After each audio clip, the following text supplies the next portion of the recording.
Subscribe to TechMeSpot channel and press the bell icon and never miss another update.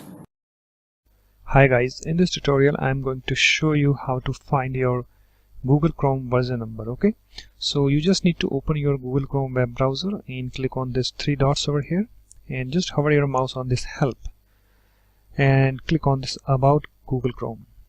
And guys, here you can see that the version is 67.0.3396.99, official build 64-bit. This version number might be different in your case, depends on the time when you are checking. Okay, so guys, in this way you can easily find your Google Chrome version number very easily. So hope this tutorial helps. Thanks for watching. If you like my videos, please support this channel by subscribing to it. Thanks.